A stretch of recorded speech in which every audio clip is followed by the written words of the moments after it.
Hey, what's up, everybody? Welcome back to season 2 of Conversations in Pop Culture, where I have with me comic writer and creator Dustin Staab from Rhino Comics. And also, you currently have a Kickstarter, sort of, that you're a part of. So, welcome to the show.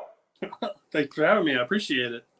Yeah, I'm very excited because obviously I've been taking a look at that Kickstarter. It's an anthology that's an interconnecting but also very individual stories set in the same world called Tales from Kerra Prime. And a lot of stuff's going on. I think there's 3 days left in the Kickstarter. So what is Tales from Kerra Prime dealing with, and what is it about, and what is the basic premise of it? For those who might not have heard about it and might not have gotten into it and just want to know what we're going to talk about before we dive too deep into it. Sure. Tales from Kerra Prime is based on characters that are in Brian Silverback's Kerra Prime collected universe.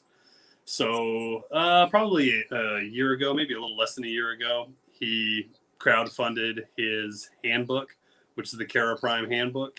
And within there, you have basically bios for all of these characters. So what he did is he put a feeler out and asked if anyone was interested in, writing some short stories for these characters. And that's how I kind of got involved. I was like, yeah, heck yeah, please. And why he accepted me, I'm not 100% sure, as I have zero published experience. But I've been a friend of his for a while, and we've collaborated on a couple of different things. So everyone kind of took a character, wrote a short story for that character, and it's all thrown into this anthology. There's so many creators in it. It's mind blowing. Yeah, to talk a little bit about that, because it is sort of crazy, because there's some big names involved. There's some big indie names involved. And then there's people who are brand new, who have no comic book experience. And obviously what I mean by that is have no professional comic book experience.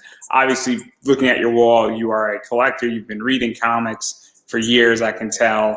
I've seen some YouTube videos of you showing off your room to people. So obviously you are very versed in comics per se, but writing a comic is a whole different ballgame. And so what was that like, jumping into writing a comic? And then also writing somebody else's character they develop, but also having some free reign with it as well. Because it is a very cool, tricky situation that you're taking somebody's basic concept and you're expanding it. But there are rules, I would imagine, too. Yeah, so I have a few comics that I've written for my own label, the Rhino Comics label, but that's they're not out yet. They're not out. It's all theoretical right now. It's all theoretical. They're in the process of being published. Yeah, as we're modifying it, in which they're gonna come out. They're in the process of being published. Eventually, but yeah, it was an exciting opportunity. I flipped through the handbook. I kind of landed on Blacksmith as this character that I felt like I could write a fun story for. We're talking about 5 pages, so we're not talking about writing a dissertation or anything, and we're not even talking about an origin story, really. We're just talking about a fun little tale. And as far as the writing process, Brian was pretty liberal with what he allowed us to do. My original draft, both him and JT Malloy, my artist, will probably openly admit that my original draft was more like a 12 to 20 page. It may have been a dissertation, so it had to be reeled back in, which JT did a large chunk of helping me out with that. So let's talk a little bit about this, because obviously you get 5 pages, you write obviously more. Writing more in many cases is easier than writing less. Writing short is a very difficult task to do. People who write short, it's a very skilled thing, and I learned that lesson where I used to basically run my website and write a bunch of articles, and I tried to limit myself to 500 to 600 words. And then you got to get to the point where you got to be creative too, and every word counts. It's a really good skill. And so what was that experience like for you? Because you're a new comic writer in many ways. You have a character that you didn't invent, but you got to tell a story. And obviously your character gets thrown into a world. And what was that entire experience like? Because I would imagine it's cool, but also really frustrating at the same time. Because it's like, you're like, oh man, I really want to write this character. I want people to feel this character. And I want people to actually have something to bite into. And when you have 5 or 6 pages, every panel matters. Yeah, absolutely. And, you can't just throw 12 panels on a page. So, working with JT, what we did is we kind of took the script that I had. Obviously, he pre-read it and kind of looked through it. And he storyboarded as we kind of went through the story in order to help us pick out what pieces really need to be shown. And, it in some essences, as the writer, you're kind of like, well, I really would have liked to have this panel here to just show a little more emotion. But from a storytelling standpoint, it makes sense to kick something aside in order to fit the story and to make it flow well on the pages. And to even talk about it, because we might as well show what Blacksmith looks like. And that's one image of Blacksmith. This might be a better one. Obviously, that's a really tough one. And then this is the one that also is awesome. And this is some promotional stuff with it. And so obviously, Blacksmith is a fascinating character where he is a veteran combatant guy who was dealing with alien intruders. He can sense, disturbances in what I guess is the Force in the Kerra Prime world, and in particular interdimensional wormholes. And very much he's retired. I guess he's minding his own business. He's sick of fighting to some degree, and he gets transported to this world of Kerra Prime, and he doesn't know why. And it's kind of crazy, his entire backstory to that degree. So what was that like? Because now your story with him sort of is like he just wakes up or is transported into this world, and he's like, what do I do now? And he kind of picks up, I guess, his axe and his blacksmith tools, and he's going to just deal with what he always knows how to do, but he wants to go home too. And we get that sense, and it's very humanizing in many ways. We have this warrior who is picking up the thing because he wants to go back home. And he's trying to find a way how to go back home. So it's cool. And the 5 pages, obviously the handbook helps. And then your 5 pages, we get a real sense of who this character is in a very short amount of time. I hope so. I mean, obviously we didn't have time to write an origin story. And some of that background that you just mentioned isn't necessarily going to be in the, in the Kerra Prime, Tales from Kerra Prime anthology. But I've tried to put it out there in the world, and hopefully that kind of gives people a sense. If they didn't happen to have the handbook, obviously there's going to be a little bit of difference between the handbook and what we've created for the blacksmith's character, because I've created some elements. Brian gave me some liberty to create like a sidekick for him and kind of tweak his backstory a little bit. So. Yeah, and obviously I find his sidekick to be funny. It's this falcon named Swift. And it's kind of funny, and you don't expect the falcon. And obviously I viewed it as a funny thing. Not necessarily, I don't know how it was meant to be viewed and how it's meant to be interpreted, but I find it as a nice breakup from what's going on, because obviously we have a character who's thrown into turmoil. Even though this guy, and also what I like about him, and it's going to sort of go where I'm politically standing for a second here, I'm sure everybody knows, but I like how Blacksmith is saying, well, I'm here now, and instead of whining and bitching, he says, well, I'm going to fight interspecies intruding creatures into this world, and hopefully I can get back home. And he's now dealing with the problem, and he's going about his life to deal with it at the same time, which I just love, because it's like he's saying, okay, look, the fastest way for me to get back home is to figure out what's going on in this world, and then hopefully I can get back home. And so that's kind of nice to have that in there. And I think it's really cool to have a character who's sort of taking charge and forging his own destiny in many ways. And it does, and it helps that, doing what he does, which is track down these wormholes, maybe he finds one that just happens to lead back home as well. So he kind of just picks up where he left off when he got deposited into Kerra Prime. And, the overarching theme is all of these characters have kind of been brought to this Kerra Prime world for this unknown reason by this unknown entity. And, you know, there's a lot that still needs to be discovered. Yeah, and that's the other thing about this is that there's either 14 or 15 other stories that are in this book. And so what we're really getting in this book, and I think it plays into your story, is that we're getting a very small snapshot of some of these characters, and then you get the handbook, and you add that in there, and you get even a little bit more information. And some of that information has sort of changed because obviously you have liberties, and obviously Brian is very much like an overseer, and he's very much like the Watcher in Marvel. And in that in which he's watching the world, and who knows, there might be a volume 2 of this, and the Watcher might come into play to some degree at some point. It would not, you know, just saying there's a lot of ways this can go, but we're getting a snapshot of a lot of these people and a lot of these characters, and that opens up a lot of room for things to have their own stories in these books. And have, you know, 4 or 5, you know, stories that are self-contained for them, but then also, you know, Blacksmith can cross over with another character, or then 4 other characters could wind up crossing over with Blacksmith, and, you know, possibly one of these characters can kill another one of these characters. I mean, it's really endless. So what is that like? This book really does give that, because it's all the same world. It's not a traditional anthology where it's just like, I got 8 pages, and then what happens in my story has no consequence on what happens in somebody else's story. So it's kind of cool to that degree.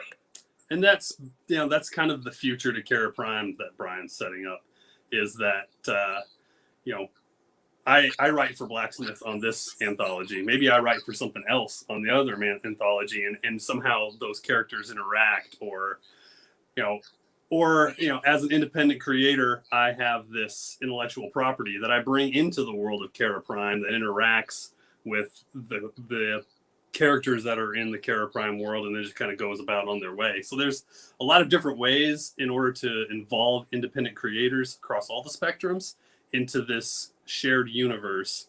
And then hopefully, you know, as a fan, you're rolling down Artist Alley and you're like, well, I have this book that has, you know, that Jonathan Hedrick wrote this part, that David Galliano wrote this part, and you have all these people I can go take this book to and be like, hey, I really liked your story here. And then, you know, they have their own properties that have gone in and out and in and out, and it's just, it's a way to unite that whole creative world. And I even think with this in particular, what's super cool is that I could see having, you know, for you for the next like 4 volumes, if there is 4 volumes of Kerra Prime, that maybe Blacksmith has its own story, but then maybe 3 or 4 other characters in this book then all interact with each other. And then at some point, Blacksmith then goes and interacts with these 4 characters, and then Blacksmith's story goes right through these characters, and then other things get brought in, and then, you know, we get bigger and bigger, and then all of a sudden it could very well be that there could be an entire Blacksmith saga that is funded on Kickstarter that takes place in Kerra Prime, but is not necessarily an anthology, where this in many ways can be a launching point for a lot of these characters, and then certain characters could leave Kerra Prime and then other things can come in, and it can be very, very interesting to that degree. You know, I think of it like Super Smash Brothers, where some games... That's a very good equilibration, I think. Yeah, and I think it gets the point across where, you know, at certain points, certain characters have left Smash for a game, and then they come back in later on. And, you know, I'm a strong believer that I love world building, and I like to believe that old Nintendo lives in the same world, and that those characters were technically summoned to Super Smash. Even though that's technically not the story, it's a really good way to look at it. If you want continuality and you want that story idea, that's kind of what it is to some degree. You know, and then certain characters leave because they might have been summoned out, for lack of a better word here. And so, because that solves the continuality problem. That's how I'm viewing Kerra Prime, is I'm viewing it as a gigantic playing field for characters to come in and out.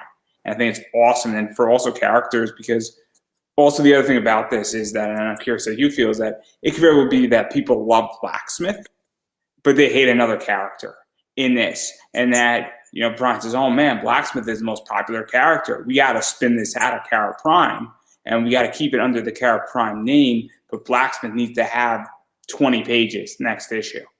And then, So yes, so like that's also another possibility. Not saying I'm not trying to throw ideas out there per se or play favorites here, but I think Well, that's part of what Brian plans to do. He does have so the next step is Kerra Prime Presents, which are basically floppies, like individual stories of these characters that you know, yeah, and he's kind of got an idea of where he's going with those. But ultimately, like every year, maybe there's going to be the anthology aspect of it, and then there's so many characters that it's hard to just keep launching floppies for everything. so it's also got very much a heavy metal feel to it. Oh yeah, and yeah, it's gotten that comparison quite often. But I think that the difference is that it's all one connected world. And I think that that's why this is fascinating to me, because whatever happens, and also even going beyond the characters, because obviously a lot of these characters are in different parts of this planet, and so we also every 5 pages or every 8 pages or so, we're getting a different aspect of the world. And that's also another thing that's very cool, is that we're getting a very worldly approach to a book and to a comic and to them being summoned. And obviously, information might be revealed with one character that's not revealed in the other, but it changes the way you read that other character. And it's very cool on how this is set up. And I think it's really a clever idea, because too many times anthologies are not connecting. And when anthologies connect, and I know Travis Gibb has his anthology connects with Cthulhu Invades Oz, and it's definitely a very different reading experience. So what is that even like for you to be part of a book that is this connection, and that everything can be read individually, but everything is connected at the same time? Yeah, no, it's very cool, because we had to. So this particular anthology doesn't have as much of that interconnectedness as it will going forward, because we're kind of introducing the characters, but we still had to make sure, so like the background scenery, what kind of world are they living in. JT had to go to Brian and make sure that how he drew things kind of jived with what the overall theme of things were. And you talk about Brian as kind of this watcher. Well, from this anthology, that's what he's going to have to do. He's going to have to say, okay, well, this is where we're going. So these characters kind of have to start following this path. And he'll have to be a little more involved with how that universe develops, and what ultimately he wants to accomplish with it.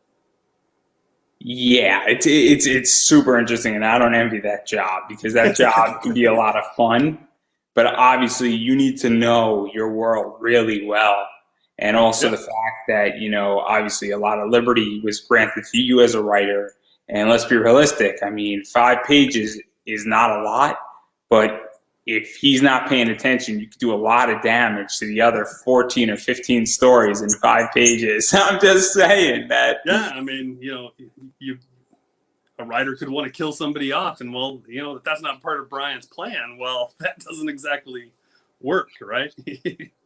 So I mean, I think it's really, really fascinating, and I think that people really like this, because obviously the MCU does a really good job with their world connecting, and obviously they're on phase 4 now, and obviously with everything that's going on with Disney Plus, and even the fact that WandaVision and Winter Soldier and the Falcon are leading into a bunch of their movies, and then movies are leading out into other shows. Very, very, very complicated to build a world like that, and obviously I think that this is something that people want, and I think it's super smart as a creator, because now fans become invested. And so I think your worlds more so. Obviously, the other day I just had Santi and Phoenix on, and they have Siren's Battle of the Bards, and that is a D&D E5 campaign or 5e campaign, and that entire book is a gigantic world that you could play Dungeons and Dragons in, essentially. And I'm oversimplifying it for a reason, but it's a vast world. And so I just love this concept, and then I think it's awesome, this entire project, and even just the idea of it, because I think this is where people want to go with comics. And I hope that I hope they embrace it. What I hope personally We have 135 backers, I believe, last time I checked. I hope that they are people that want to be involved in the project going forward. You know, I hope that it's not just people that are like, oh, well, I like this creator, so I'm going to back this project. And if they're not involved, then maybe I don't like it. I mean, some of that you have to get on board. But then going forward, I hope that they love what we do and that they're invested in this universe. And then so going forward, they're a fan of just Kerra Prime, you know, not just necessarily the creator involved. Yeah, and I think that's something that's very tricky about anthologies. So I am guilty of this, and I'm the first person that I back certain people's anthologies. So like one or two or three people in it.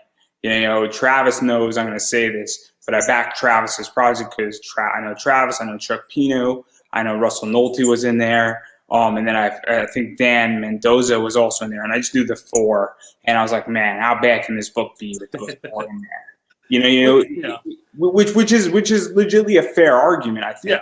Saying that, wait a second, I know 3 out of these 4 people, I know they're fantastic writers. This book can't fail. It was my theory.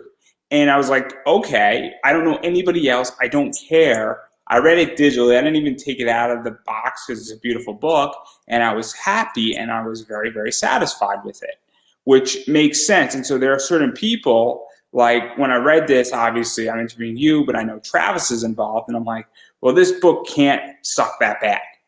But then from there, you get introduced to other creators. And then hopefully, you know, you latch on to somebody else. And you're like, okay, well, I really like how this person wrote for this character. And then you can, you know, yeah, that's the beauty of the indie comic scene, is that I'm guilty of it too. I back certain creators that, you know, regardless of what they're doing. But I've also backed projects that I had no idea about. And then they've become some of my favorites. So that's the beauty of the indie scene. I'm the worst because I usually interview the person before I back. So well, that's the safe way to go. So I'll quickly explain that theory because it's super interesting. So I find and I come across people's Kickstarters, and I'm like, man, this thing looks awesome. But I'll interview them first to get a better idea, and then I'll back their project as a thank you for being on my show. So it's one of those things where I take a very different approach, but I also go through Kickstarter and I'm like, man, this art looks awesome. And some of the art on Kerra Prime looks really, really cool. And so obviously this is just some of it, where this is nothing spoiler, but as you can see, there is a bunch of different art styles being done in this. There's a bunch of different cool stuff going on. And I mean, just everybody could take a glimpse of that. It is a very, very, very interesting book to that degree as well, where there is a bunch of different art styles and there's a bunch of different things that are going on, a bunch of different character designs, a bunch of different characters coming from a variety of different places as well. So like I find that there's something for everybody to identify with in this book as well. Yeah, there's absolutely an eclectic mix. I mean, you know, you have so many different writers, so many different artists involved. And even so many people from so many different walks of life, where you have people from Marvel, you have people from Scout, I think, are involved. Obviously, Travis, you know, I hate to single out Travis here, but he's been singled out in the last 3 weeks because everybody apparently knows Travis and Chuck Pino. If you don't know who either one of those are and you're writing indie comics, there's a bigger problem here.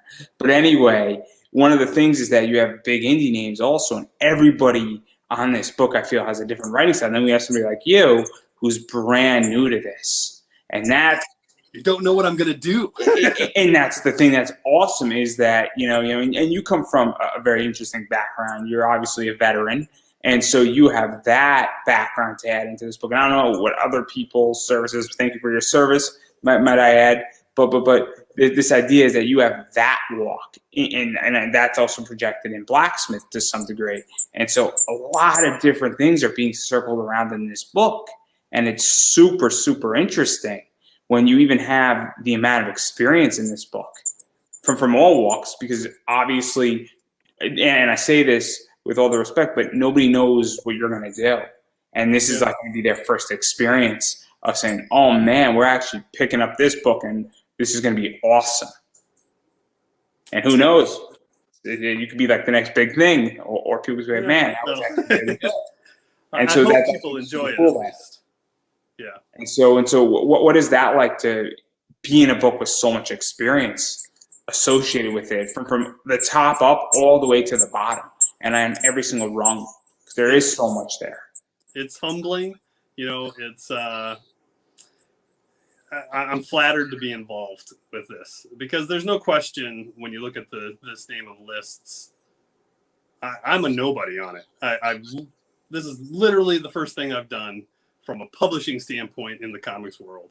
And I've been a collector for really only for like 4 years. So my involvement in the world of comic books isn't that long, but yeah, I feel like the amount, and it's all social media based, the amount of people I've met and the friendships I've developed just over the electronic media is staggering over this short period It's of time. crazy. So I'll even attest that and add to it. Last year from March 25th to December, and I think I stopped like a week before Christmas, I did 90 interviews through wrestlers, voice actors, cosplayers, and a lot of indie comic people. And the amount of people I know because of that is insane. And the amount of people that I've connected with, it is crazy how many people you start connecting with when you start getting involved in this industry and getting involved in a variety of other components in indie comics and mainstream comics as well. And this year, Friday's going to be my 59th interview in 4 months. I'm really upset. I didn't get to 60. It's very frustrating. I'm one shy of 60. Well, you still have Thursday if you can push something through. I can get you someone from Kerra Prime for Thursday. I think my parents would kill me. I think my parents would kill me because they've clearly tolerated me enough. I have a contract with them, and I'm pushing it already on Friday. But not opposed for volume 2, or if they had another project going on, absolutely would love to have more people on. So I love interviewing everybody. But having said that, it's insane who you connect with and what that leads to, and everybody doing projects, and it is wild. And so I agree that in a short amount of time, once you start getting involved, just people connect with each other so quickly. Yeah, absolutely. Regardless of whether anything comes from this, from my standpoint, I think that this universe and this book is exciting, and I think people are really going to enjoy it. So I'm actually going to challenge what's going to come out of this a little bit, because I think a bunch of stuff's going to come out of this, because unfortunately it happened to me as an interviewer that getting your first 1, 2, 3, 4, or 10, you got to build out where you're at. And it is, difficult to be first published, whether that's mainstream or on Kickstarter. But getting that first one, and obviously the people that are involved in this project, I think it's going to be a real opportunity for you in many ways, because now this book is getting published. It's fully funded. I think it's fully funded, right? It is. It is fully funded. We were funded in the first 48 hours. We just haven't had much growth since funding. We've gained about $1,600 since funding, but funding is the goal. I mean, that's the key right there. So, but getting the opportunity, and then also your name is now associated, because obviously certain people who are working on this project are more of a lightning rod than others. But guess what? The book is all bound together, and it's not page by page people are buying. So it is very, very good to that degree, where people are obviously going to get to know your name, and people are obviously going to be getting the opportunity to say, okay, this story is cool. Who is this writer? And given that you're launching your imprint and your comic company, it is a big launching point for you. And it is super important, because unfortunately, it is very hard for indie comic creators to launch out on their own right now. And some can do it and some can't. But in an anthology, it gives a lot of opportunity. Maybe that's also part of the reason why, is that maybe Brian said, hey, I want to give somebody an opportunity who hasn't gotten one. And I know that I was speaking to Unlikely Hero Studios, Lori Foster, and she likes to do that too with her anthologies, where giving somebody a 4-page position who has a good story, who's just starting out, it is super important. And in many ways, I think the industry needs to do that a lot more, because you need to foster the next generation. So that's how I do it. Well, I'm excited about it. Yeah, I hope people enjoy it. I think they will. I found it was fun to write, and yeah, obviously I have an amazing artist in JT Malloy on the book. So yeah, I'm excited about it. And so there's just a lot of stuff coming, and obviously there is going to be. I think Brian hinted at this, and I don't think I'm ruining anything inner workings. And if I am, well, so be it. I'll apologize in advance, and then I'll renege my apology and walk it back. But got a feeling Kerra Prime 2 is coming at some point, whether it's later this year or in a year from now. Because obviously anthologies work. Anthologies are very cool. Anthologies done the right way, as I always say, Law and Order does it the best way. This is my analogy. This is my second analogy.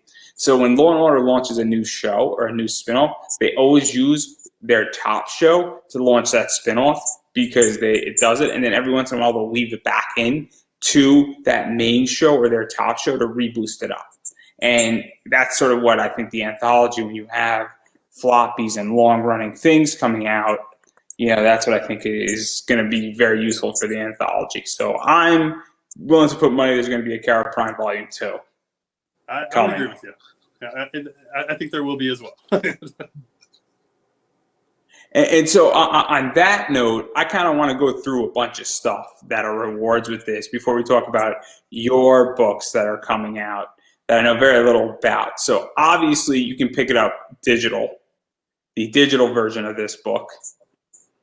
So that's $10, and that's just straight to your email. So if you're a digital reader or you don't want to spend the $25, and I don't know, is there a variant of this?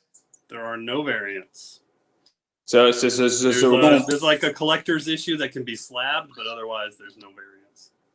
And then there's obviously the soft cover copy, as well as I believe the digital copy. So you can get a physical copy if you're a physical reader and you like doing that. I think there's a hardcover, right?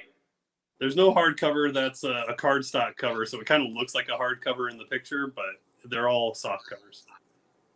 So there we go with that. And then there's a bunch of other things that are out there. And so I'm just going to throw stuff up and see what sticks. Obviously, there's a bunch of sketch stuff that come from Brian. So there is the idea of the blank, handbook, and you can get a profile sketch on it.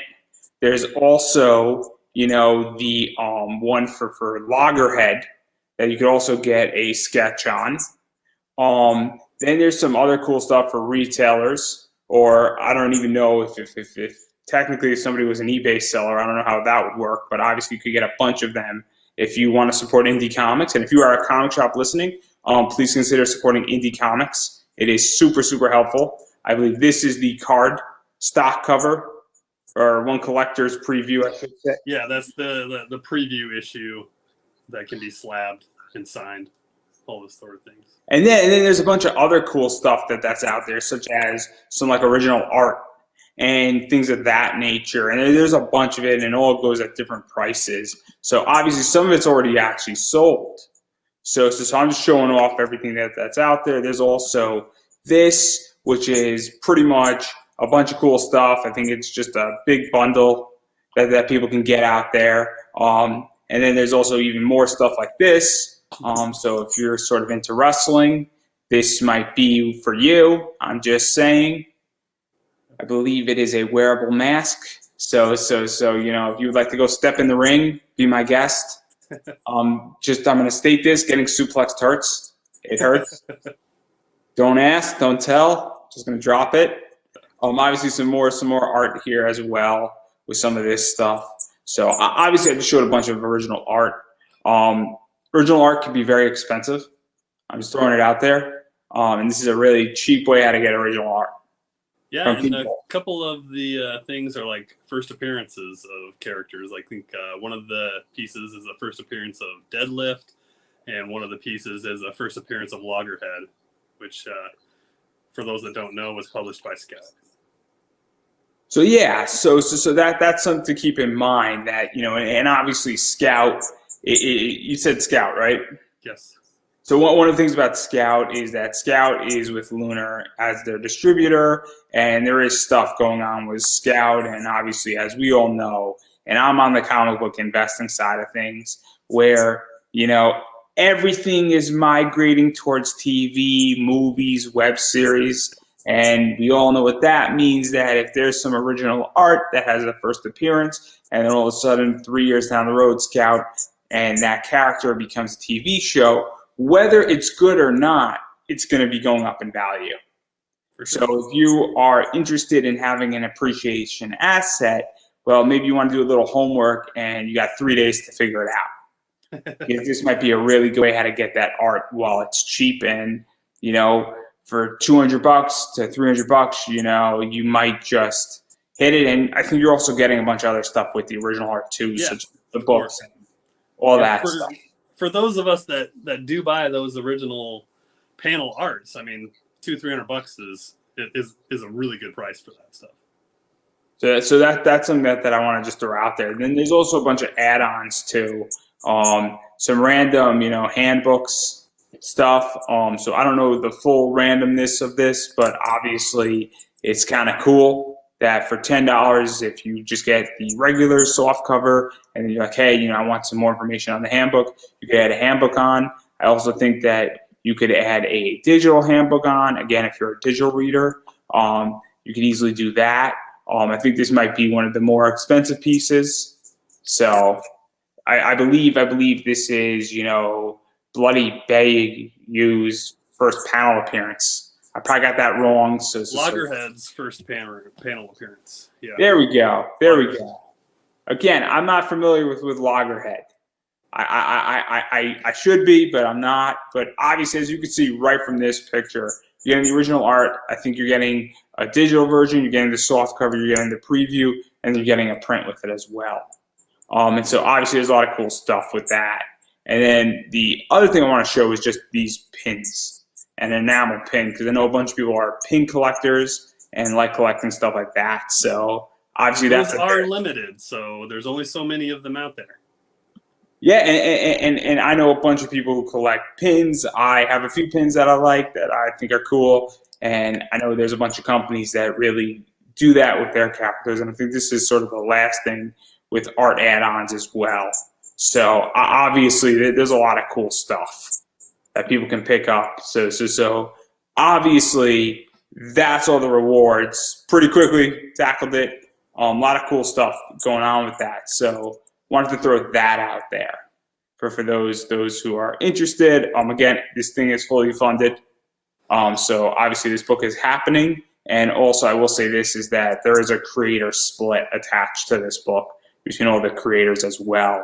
So you are very much supporting indie. I'm not breaking anything yet. I'm not like breaking any contracts per se because it's right on the Kickstarter. No, you're fine. So obviously, I do want to say that when you back this book, and for those who are going to see this, you actually are really supporting indie. It's not like all these people got paid up front. A lot of them donated their time and did it on spec. Yeah, so I mean, yeah, I don't think any of us are. None of us did it to try to make money. We all did it to support Brian. Because, you know, he's such a hard worker in this realm, and he's such a great guy to work with, always enthusiastic, always positive. So we were happy to donate our time to do this. So what is that like that you're being essentially, though, having an equal split? Because a lot of time, you know, with anthologies and depending on who is doing it, and people have different page rates, and certain people might be paid more, and there's all politicking, and everybody handles anthologies differently.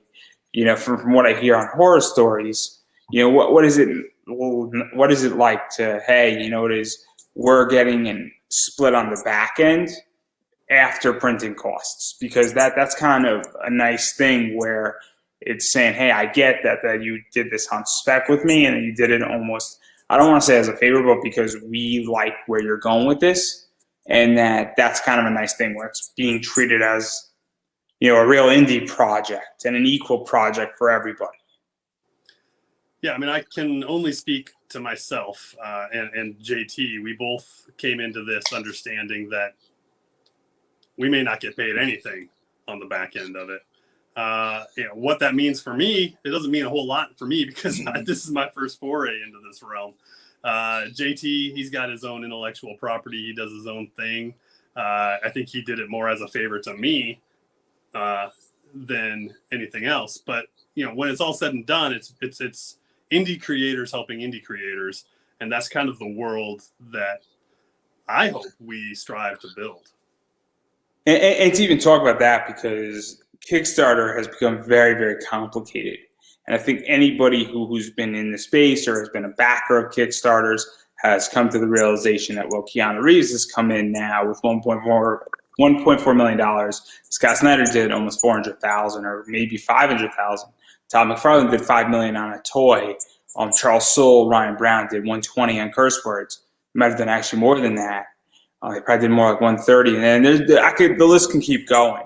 Obviously I mentioned the person that I interviewed yesterday is over 130,000 on a Dungeons and Dragons book, and while that's not comics, it's a cousin to comics in many ways.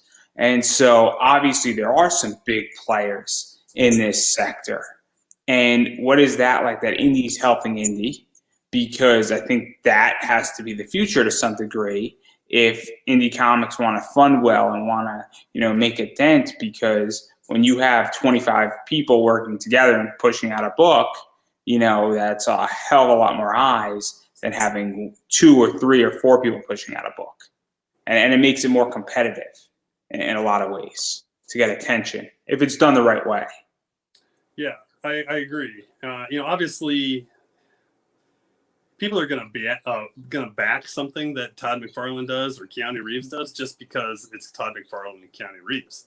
If Todd McFarlane's name was attached to this project, we'd be into that 100,000 plus realm as well. What it does do is those people that back projects like that, maybe they've never backed a Kickstarter before. So maybe they get an experience with it, hopefully good. And they're like, okay, well, I can accept this platform. I can accept the idea that a project, there's going to be some delay in when I get my project from when I pay for it. And if they can accept that, then they can broaden their own horizons and take out other creators and hopefully get more involved in this. And also get trust, because quick story is that I got my first Kickstarter I got burned on. I've been there. Yeah, I've been there myself. Book took 2 years. No stretch goals that were promised. I knew what happened on the back end, where money was being moved around with the guy who was creating an imprint. And anybody who does enough research will. It's not that hard to figure out. Go back 3 years ago and look at what imprint was being out there, and look at who's on Indiegogo now, and not on Kickstarter. I backed the same one. Yeah. I think it wasn't gold, right? No. So there we go. That's a code word, and if anybody knows what we're talking about, it's really bad. And I interviewed the woman's project who he basically was printing, which makes it even worse. And she was on my other show. So obviously it took me 2 years to come back into Kickstarter after that experience. Yeah, and that's all it takes, unfortunately. You get burnt once. I mean, I've been burnt on both platforms, to be fair. I've been burnt on the Indiegogo, and I've been burnt on Kickstarter. It's so weird. I've never been burned on Indiegogo. But then again, I know people on Indiegogo, and I know they're professionals, and they've never burned me. And it's so weird. And I'll give that a back less projects on Indiegogo, but it's so weird. Like, I've never been burned on Indiegogo, but I've only backed like 4 projects on Indiegogo. Well, I appreciate the security that Kickstarter provides, in the sense that if a project isn't funded, you get your money back. Versus Indiegogo, if a project isn't funded, maybe that creator gives you your money back. Maybe they don't. That is fair. That is fair. But also the people that I back is like a Canaan White type of guy, or there's a few others that I know from a personal position, and I know that they're gonna get their project across the line, even if they're like $2,000 short. I just know it. So I pick and choose who I'm backing on Indiegogo for a reason. I do my homework, But yeah. So I mean, it's kind of, I love the fact that indie is helping indie.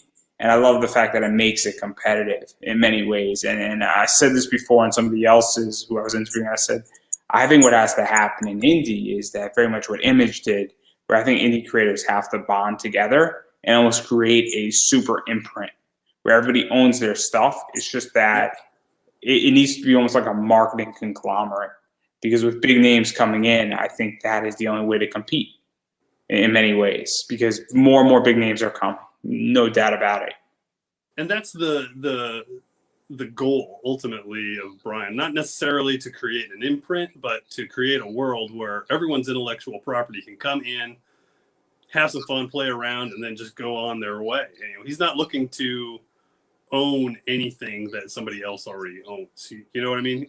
He just wants this world where everyone can interact. Yeah, and I think that that's what needs to happen. In many ways, he created a planet and an environment.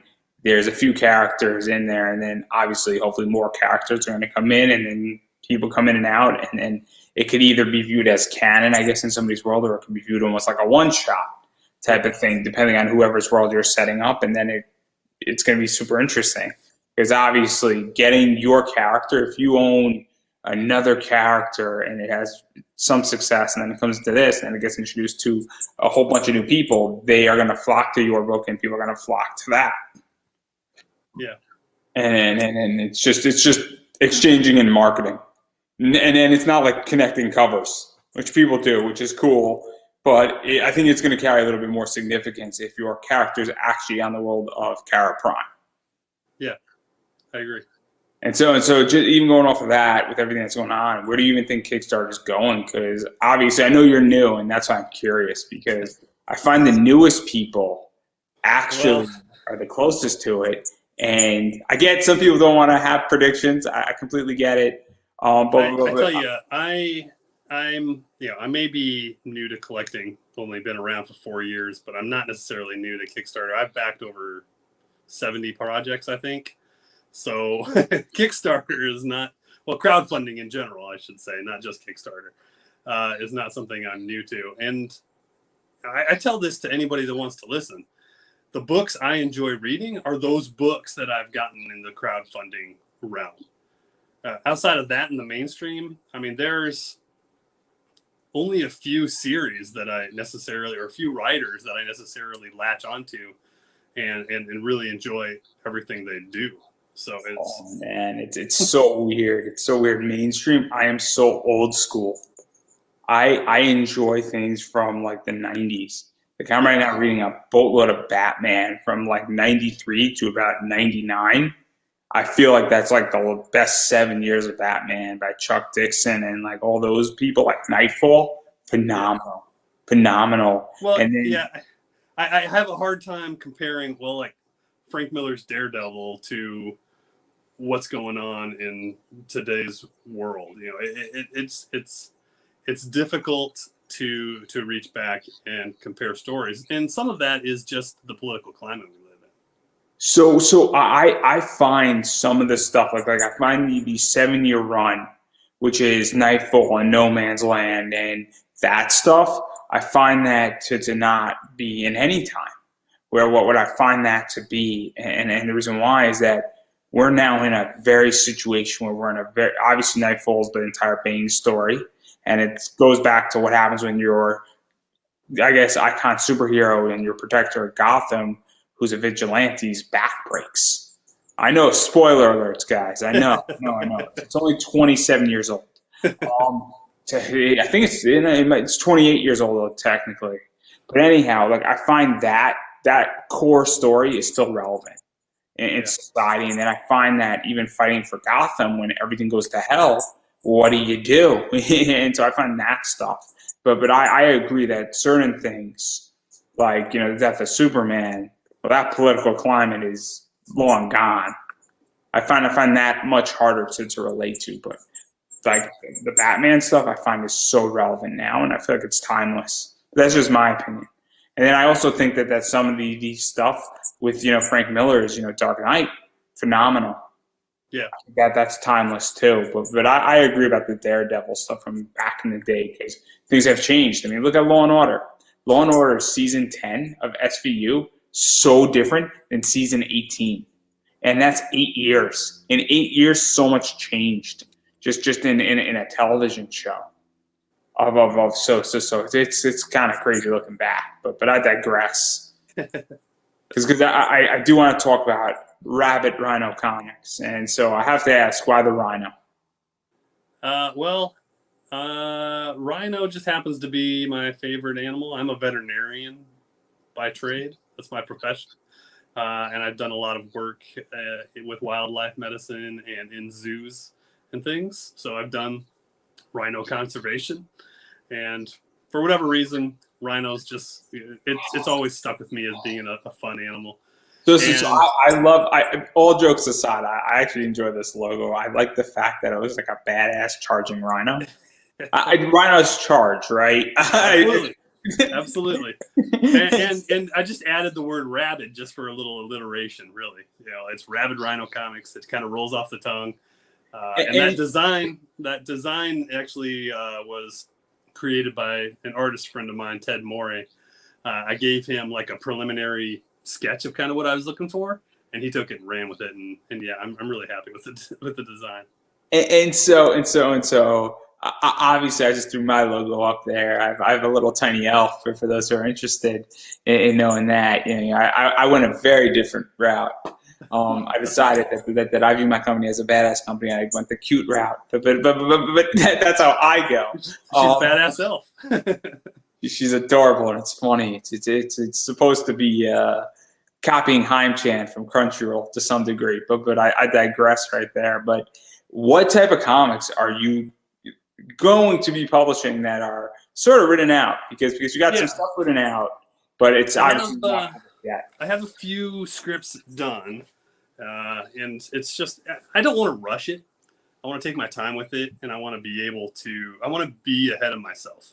So I'm an Army officer. That's my day job, and obviously that keeps me pretty busy. So you could say I'm procrastinating a bit, but I'm really just trying to set it up for success down the road. My flagship story. This is your retirement plan. That's what's going. Yeah, I mean, I'll retire here in a few years. So if it's not going by then, it'll go shortly after that. But yeah, my flagship story, you know, they say write what you know. So the character happens to be an Army veterinarian. Yeah, I'm not going to get into his power set or anything yet. Also, so that there's going to be powers involved, and there's going to be cool stuff, and ultimately, it's a team building situation where this character, you know, gets recruited by an agency, and you know, there's other characters that are in that agency. So all the secret agencies that are fictional, right? Absolutely. So that one's written, and then I have like a space cowboy sort of story. Is his name Maurice? No, he's not. It's not Maurice. I can't help this. You're like giving me so much opportunity to make so many jokes out of nowhere. Please. That's fine. That's fine. I understand your jokes. I mean, you know, there may be kids that were born in the late 90s listening that don't understand. Hey, I'm 28 and I know all this stuff. So I technically grew up, I was born in 93. So, you know, if I know these jokes, it just means those kids are uncultured. Yeah, their parents served them poorly, right? Because my kids would know. Their parents' fault, you know. You can't blame your parents for everything, but that's something you can blame your parents for. Absolutely. So that one's written, and then I may be collaborating a little bit with some friends of mine on a kind of like a witch's coven sort of story. And so obviously this is something that's going to be taking off relatively soonly, hopefully. And obviously none of this stuff's in the works is what I'm going at. Yeah, so, absolutely. Yeah. Absolutely. So yeah, no, I'm excited for it because I definitely want to know this Army story. I like military books. I like war stories. I'm a big anime fan. I'm a big Gundam fan. And so I love stuff like that. I love military anime as an individual because I just think it's awesome. And I think Japan's take on military stuff and their reaction of us dropping a bomb on them is so interesting with anime. It is a whole philosophy, and we could probably speak about that for the next 2 hours and not be anywhere close to unpacking it. So we're not going to go down that rabbit hole. But if you're interested, I mean, like, obviously the military veterinarian's got the military side of it, but even the space cowboy story, going back to writing what you know, there's a lot of military aspects to it, because the captain, he's a military man. He's got PTSD, so and he's just trying to do the right thing, basically. And it's an interesting story that needs to be a little fleshed out. And maybe I got your perfect quote for the back of the book, and you can feel free to steal it. Captain Harlock meets Cowboy Bebop. Well, yeah, there could be a little bit of both that. So. And Captain Harlock is getting a mainstream comic now, so there you go. So technically speaking, Leiji Matsumoto, just saying. I'm just saying that there could be some of that stuff in there. So obviously a lot of cool stuff. Obviously I think there's going to be, when you launch one or both of these or all three of these books, whether you're kickstarting or going through mainstream publishing or going through self-funding, which is what people do now to some degree. I have a few friends who do that. A lot of cool stuff's going to be done in that. So I'm very excited for those projects, because that sounds fascinating. All of them sound interesting. The first two definitely piqued my interest, more so because that's more my genre. But yeah, no, that's awesome, and I'm excited for it. So hopefully you're going to do that soon, so I have something to read. Well, I would like to launch. So this is I'm 44 this year, so this is my number's 4. So this is the year of Staabby, is what I've called it. So I'm getting published in the year of Staabby. It would be nice to launch my first book in the year of Staabby as well. We'll see if it happens. Yeah, and obviously there's a lot of stuff going on, so I'm not going to push too much further into this. Obviously, we just spoke about Kickstarter, and I do want to talk about my second favorite topic, which is COVID. And obviously, COVID has fucked up a lot of shit. I think it's fair to say. Obviously, 2020, March 20 was to now, it's been a year without major cons. Cons are saying they're coming back in the summer. I don't know what that looks like. I hope things do come back. I'm hopefully optimistic, but I think it's safe to say that things are not going to look the same way that they once looked. And obviously San Diego's not happening, and I have a feeling New York Comic Con's not going to happen this year either the same way, for a few reasons. I just think that the two places that are not going to be coming back so quickly are California and New York, which got hit really hard. And then when they do come back, conventions, changes has to happen. And so I don't know if you've been to Comic Cons and anime cons and pop culture cons, and I'm going to take a faith, but say you've never worked at a con in a booth, I think is a fair assumption. But what do you think needs to happen for cons to be safe and to be sort of, I guess, healthy again and be responsible? Because whether it's COVID or it's the flu or whether it's the next thing, I don't know if 50,000 people will want to be in the same room breathing down each other's neck, groping each other. Well, I mean, even before COVID, there's always this idea of con funk or con sickness. If you go and you feel fine on Thursday, you go to the con, you're all excited, you're starting to feel a little wheezy on Saturday, you're going to tough it out, and then you're on your way home Sunday and you call in sick on Monday, true. Probably caught it from the con. Yeah, so I went to the last big con before everything happened. So I was at C2E2 in February. I came home and I was sick as hell for like 2 weeks. You probably had COVID. Maybe I did. They didn't want to test me at the time because it was still early on in the process. They didn't decide to test me until I was past all my symptoms and basically healthy from the thing. So what happened there? What needs to happen going forward is, I think, at the very least, I think everyone should be wearing masks. We should, have some hand sanitizer for a while, at least. Yeah, well, I mean, even if they mandate it going forward, you're going to cut down on some of those aerosolized infections that happen. I mean, yeah, everyone wearing masks we've had COVID throughout the last year, but no one ever talked about flu and the numbers that had fallen off for flu because everyone's wearing masks and washing their hands, doing all these public health things that they're supposed to be doing. And to be fair, yeah, I am a public health professional. I have a master's in public health, so I can talk about this all day.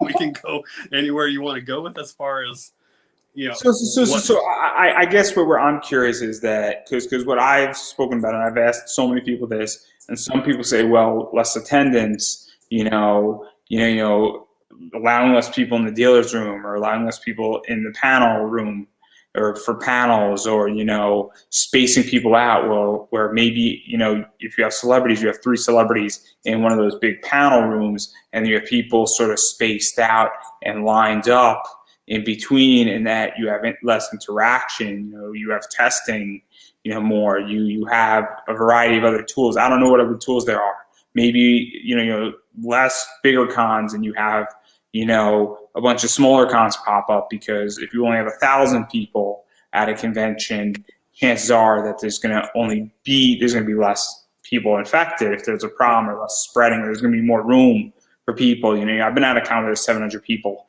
there over 2 days. And I had a great time. It was an awesome convention, but it's the idea that there was a lot more room to maneuver. You could actually walk down the aisle and not bump into somebody, and you could actually talk to the creator. I had a great conversation for 30 minutes with Scott Lobdell, who basically did Generation X and wrote a bunch of cool stuff for Marvel and all sorts of cool stuff. So obviously, that's what I've heard. So I'm curious where you even think on modification on that, because there are consequences for those modifications, but if it's a better experience and there's more value added, I mean, it's super interesting. So that's kind of where I'm curious, because everybody has a different view on it. 20, 30 years ago, you could do that because you could get these larger names at a con and not have to pay them exorbitant amounts of money. But if you want to get a Todd McFarlane or a Jim Lee to a con, or a J. Scott Campbell, you need to make it. Yeah, I mean, you're going to have to pay them. So if your answer is less people at the con, then those cons are making less money, and they can't afford to get the people there that you want to see. It's complicated because with J. Scott Campbell, I don't know if a con pays him, but he's very particular where he shows up, because he charges $30 an autograph on a graded book, and nobody really gets a not graded J. Scott Campbell book. Everybody gets it CGC'd, and it's $30.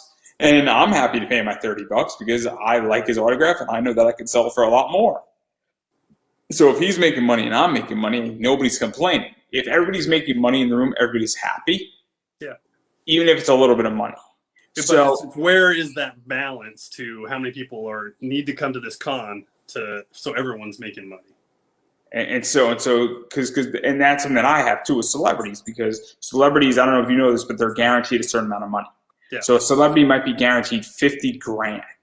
And this is what's ludicrous, is that you pay for a ticket. Your ticket pays for 3 things. I have an article up on my website that nobody's read that breaks this down, and I refer to it so often, and I just stopped referring to it. Where your ticket pays for the venue, it pays for all the volunteers and their shirt and maybe their meal for the thing, and maybe if the con with certain people is giving them a hotel, it covers that, and it also pays for the guarantee of the celebrity if they don't make their guarantee for whatever reason. And so every time you buy an autograph from a celebrity for $50, all of a sudden that's counting against their guarantee. They already been paid, or they're going to be guaranteed to be paid, but that counts against their guarantee. So if they guarantee is $50 grand and they make $100,000, they make $100,000. The con doesn't pay them a dime. But if they only make $49,000, the con will make up the difference. And sometimes the con will be happy to make up the difference because they understand that, well, they made, $300,000 collectively, and if they have to give the celebrity an extra grand out of their pocket, it's a no-brainer to make a little bit more money. So it's all going to depend on them too, I think, on what celebrities are comfortable with. Yeah, absolutely. And so, yeah. Sorry, what were you saying? I was saying, yeah, it's a delicate balance as to how large these cons have to be to get those big name marquee, people to show up.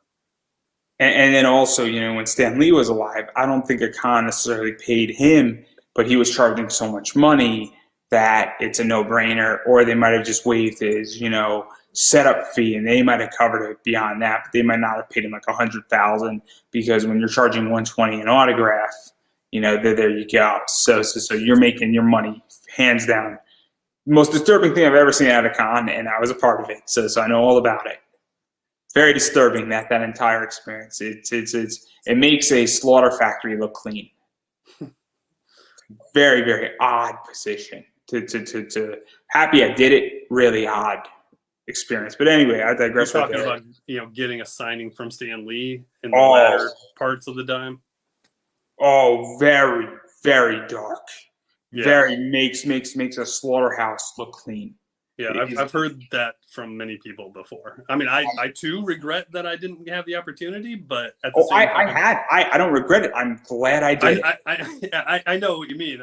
I would have loved the opportunity as well, but yes, you have to ask yourself, at those later years. I mean, where were things at, and who was responsible for?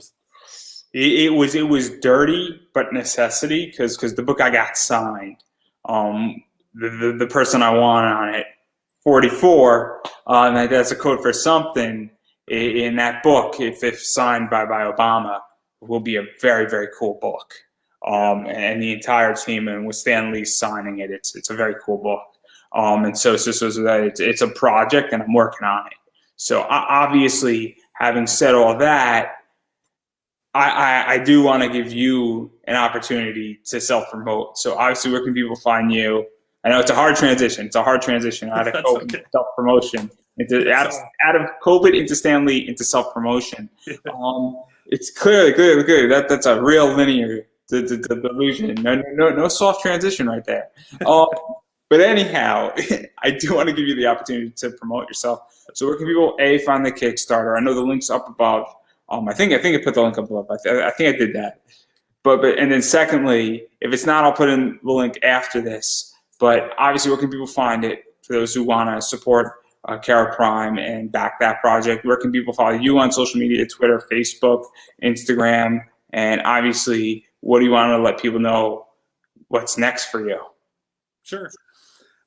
So Kickstarter is where Tales from Kerra Prime are. So if you can follow the links, you can go onto the Kickstarter site and just type in Tales from Kerra Prime, or even if you just type in Kerra Prime, and that's Kerra Prime. I know you've shown a lot of the stuff, but it's Kerra. We would absolutely love the support and backing. As far as myself, I'm pretty easy to find on Facebook.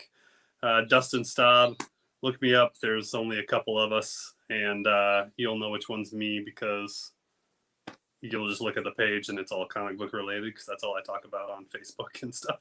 And Rabid Rhino Comics is as well on Facebook. But as these pages go with Facebook, you probably won't ever see a post from that page unless you actually go to the page, because I don't pay to have stuff published and promoted. So yeah, it's tricky. It's tricky. You got to like the page, you got to follow the page. It's super, super interesting, and the more active you go to that page, the more it's going to be in your algorithm. But that's a whole different ballgame on Facebook and promotion and all sorts of stuff. So that's a whole different podcast for a whole different way. There's so many people who are more experienced than that. Find a who, not a how, is what I say on Facebook promotion. But on that note, I'm going to say you have to support indie. That means that if you like an indie creator, you should back their project. If they're an anthology, back that project. Share their project. If they have books outside of that you can get either on their website or through them or in other fashions, obviously you should go buy their books. It is super important to do that, because this book couldn't have been made without fans actually saying, hey, I'm willing to throw $10, $15, $25 or more, or get a piece of original art that helped fund the book. And so that is super important. And if you are in a situation where money's tight, because let's be realistic, COVID has been a very tough situation for a lot of people. I completely get it, and please take care of yourself. Make sure that your wife, husband, boyfriend, girlfriend, cat, dog, goldfish, Yes, goldfishes have feelings too. If you got kids, make sure your kids are good. Also, make sure your rent's paid, your mortgage is paid. Make sure you got electricity, water, food, shelter, and also make sure you're good for the next month. Because again, while things I think are getting better right now, I do think it is a long road out of recovery. And make sure that you are in a position financially to deal with that. And don't be backing people's projects if you are in a rough financial situation. Instead, what you should be doing is following people on social media, sharing Kickstarter, sharing projects, liking people's Instagram, Twitter, liking their Facebook page, sharing their Facebook page. Obviously, if you know somebody who's into this type of thing or into a heavy metal type book, send them the link to the Kickstarter. You got 3 days to do it, and they just might back it, and they're going to get a cool project, and it goes a long way. Because if all of a sudden, 10 people back it, that's $250 at the soft cover rate. So that's something to keep in mind, that sharing something can be just as effective as backing it. But if you do have the money, back it and share it, because it will make a difference. And if you back it on Kickstarter, automatically you can tweet it out and share it to Facebook. And Kickstarter makes it super simple with a few clicks of a button. So there's no excuse not to share what you back. And on that note, I am going to give you the final word. No, I think you've nailed it. I mean, those shares, for being on this end of it for the first time, I can really see and appreciate how much those shares are. Even if you can't back the project, if it's something you're interested in, people are interested in it, share it out in the world, because people get tired of seeing me post about it. People get tired of seeing Brian post about it. But if other people are posting about it and there's a hype around it, then we're getting in front of people's faces that we as the creators don't necessarily get in front of everybody's face. So those shares are critical and super important, and I can't understate it enough. So please share the project, even if you're not able to back it yourself. And on that note, again, I'm going to just echo it, even though it's not the final word. Technically, I'm stealing it.